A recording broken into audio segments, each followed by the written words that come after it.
नमस्कार, पुन्हा एकदा आपले स्वागत आहे मित्रांनो। कर्मचाऱ्यांच्या पेन्शनबाबत मोठा अपडेट सरकारने फटकारले। काय माहिती सविस्तर जाणून घेण्याकरता व्हिडिओ शेवटपर्यंत पहा। चॅनलवर नवीन असल्यास चॅनलला सबस्क्राइब करून घ्या, व्हिडिओला लाईक करून ही मोठी बातमी आपल्या मित्रपरिवाराला सुद्धा शेअर करायला विसरू नका।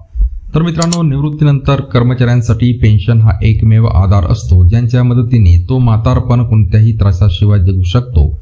परंतु अनेक वेळा पेन्शनधारकांना वेळेवर पेन्शन न मिळाल्याने अनेक समस्यांना सामोरे जावे लागते। मात्र आता केंद्र सरकारने कर्मचाऱ्यांच्या पेन्शनला होणाऱ्या विलंबाची समस्या गांभीर्याने घेतली आहे। सरकारच्या या पावलामुळे पेन्शनधारकांना विनाविलंब पेन्शन मिळणार आहे। या संदर्भात वित्त मंत्रालयाने एक आदेश जारी केला आहे, ज्यामध्ये सर्व अधिकाऱ्यांना CCS पेन्शन नियम 2021 नुसार अंतिम मुदतीचे काटेकोरपणे पालन करण्याचे निर्देश देण्यात आलेले आहे।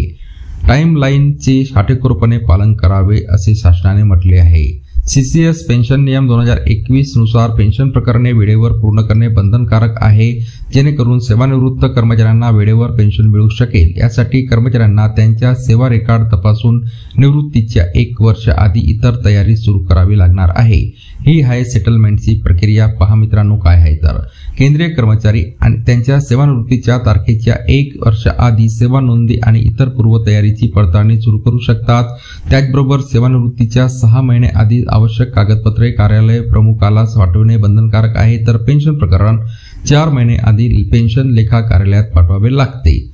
सरकारने फॉर्म 6A लॉन्च केले। मित्रांनो, पेन्शनधारकांसाठी प्रक्रिया सुलभ करण्यासाठी केंद्रीय मंत्री डॉक्टर जितेंद्र सिंह यांनी 9 वेगवेगळ्या फॉर्म ऐवजी एक फॉर्म 6A लॉन्च केला आहे। याशिवाय त्यांनी EHRMS चे भविष्याशी एकीकरण करण्याची घोषणा केली आहे, जे पेन्शनशी संबंधित प्रक्रिया सुलभ करण्याच्या दिशेने एक महत्त्वाचे पाऊल आहे। हे उल्लेखनीय आहे की सरकारने सुरू केलेला फॉर्म 6A जानेवारी 2025 नंतर निवृत्त होणाऱ्या कर्मचाऱ्यांना EHRMS मध्ये उपलब्ध असेल। ही माहिती महत्त्वाची आहे। पहा मित्रांनो, पेन्शनरचे नाव, निवृत्तीची तारीख, पेन्शनरची कागदपत्रे सादर करण्याची तारीख, सेवानिवृत्तीपूर्वीची 6 महिने। पुन्हा भेटू पुढच्या व्हिडिओमध्ये नवीन अपडेट्ससह। तोपर्यंत धन्यवाद।